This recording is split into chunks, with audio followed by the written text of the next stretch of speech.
Arkansas fans, I told you we were going to do some more Arkansas content here and there, and I'm trying to keep my word on this because I'm paying attention to the fall camp across college football, but, in the SEC particularly. I got a squad over there now with Oklahoma. You also know how much I like Sam Pittman. Real quick, as we get into the Arkansas conversation, please subscribe to the channel. We're pushing toward 100,000 subscribers. That play button is my national championship. It's very important to me. I've been working at it for 7 years, and it represents a lot of the work that I have done in this space since I became an adult, frankly. I've given half my life to covering college football. And that's why I hear Sam Pittman after their scrimmage on Thursday, that's today. Today is Thursday, August 15th. He didn't sound great. He didn't sound enthusiastic. He sounded like he's seen a lot of stuff they're trying to figure out because, as you very well know, the offense threw 8 interceptions in one scrimmage. That's not good. There's nothing good about that. Taylor Green didn't throw them all, but that's not really the point, is it? The point is there's something not clicking between the quarterback and the wide receivers, either the accuracy or inaccuracies, the bobbling of a football that allow for a defensive back to make a play or linebacker to make a play. These are inconsistencies that we just do not want to hear about and or see, frankly, right? But it is August. I'm going to say that. It's August. And Bobby Petrino has a proven track record as an offensive play caller. He will figure it out because he's figured it out everywhere else he's gone. And one scrimmage and one camp, frankly, ain't going to tell us a whole hell of a lot about what Arkansas is going to be in 2024 because we ain't started playing football yet. And that's the thing that I would tell most folks. Nobody wants to see 8 INTs ever.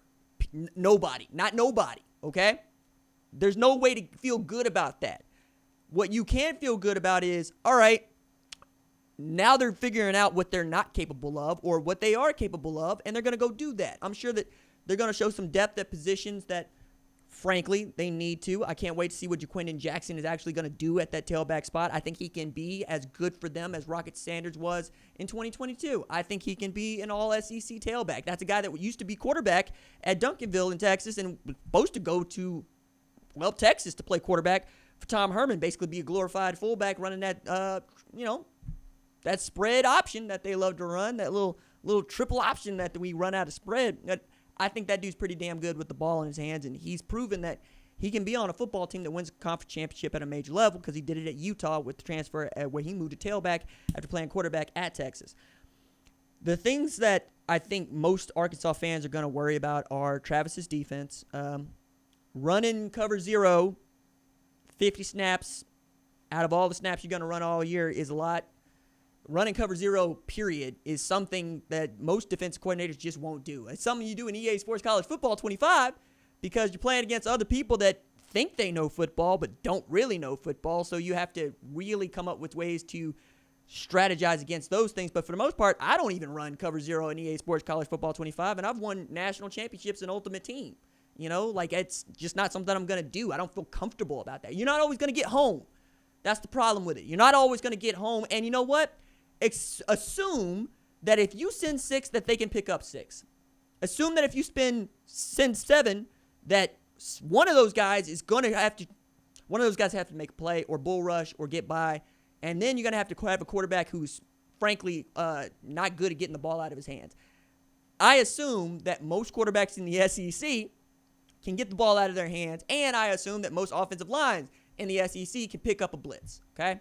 Where you're going to be able to make a play is being in front of a ball and or being able to jump a route, disguise the coverage, get a tackle for loss because you're stunting, twisting, getting home because you are creating simulated pressures. You're not actually giving up an advantage or disadvantage, right? You're not giving up another pass defender so that you can send one. No, you want people to think you're coming and you're not. You want people to know that this side over here is coming, and then they back out and somebody else comes. You want eyes going this way and that way. You want people to not necessarily feel comfortable about what their pre-snap read is. And I know that's getting a little bit squirrely, and I know that's getting a little bit all over the map, but that's also Arkansas football right now because they're playing each other. They're seeing each other, and they've seen a bunch of each other, and they're tired, and they're hot, and they're getting pushed. And Sam did a really good job of explaining this. He said they look sluggish at their practice the day before.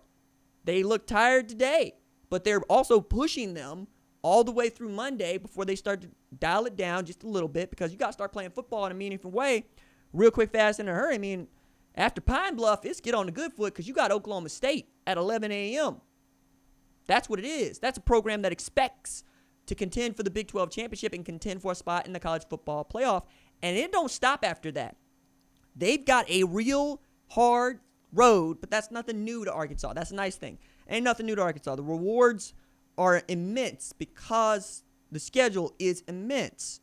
If you run through your schedule and you go get 10 wins, ain't no hog in the world gonna be upset about that. Ain't a one. Not one. Nobody. If you got a chance to make the playoff with a win over Texas' dead body, that's probably going to be in your favor if you're Arkansas, and Texas is going to be reeling because you want to beat Texas more than you want to beat almost anybody else, not named A&M, right? There's all kinds of ways to look at this, but I did want to give this a bit of time to talk through because I think we're all getting used to the idea of Arkansas not being a program that people get to feel good about. It's a program that they kind of got to tolerate, right? Arkansas right now feels like it is wrestling with trying to get to where Ole Miss is and trying not to descend to where Mississippi State is, right? It's that Auburn line for me. You know, Auburn, though, has won a national championship in the 21st century, won an SEC championship in the 21st century. I think that is the level that Arkansas can expect to compete at right now. And that's not bad, by the way.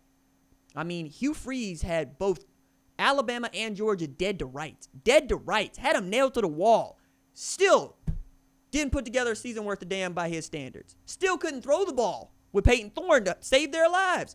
But because we got to see what you were capable of against those other programs, we know what you can do. And that's Sam, right?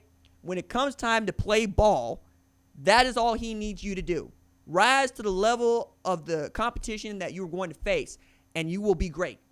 If they treat everybody like they're Alabama, like they're Georgia, and they go play that way, it's going to be okay. Right now, I realize it don't feel great. I realize that. But I also think we're getting to a spot where Bobby Petrino is going to figure out what he can and can't do with Taylor Green. He's going to figure out what that offense can and can't do, and Sam is going to ask them to coach to it.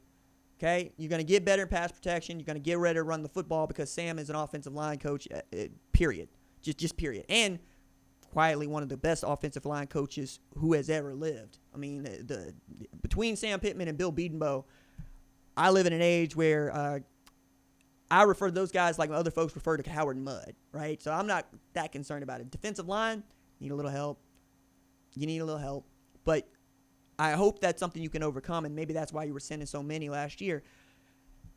Be that as it may, it is August 15th. It is a Thursday, now that I have checked the time. But I also understand if you feel a little bit worried. Let's not be worried yet. Let's be worried after Oklahoma State, okay? Let's be worried maybe before Oklahoma State if that's what you got to do. But right now, let it breathe.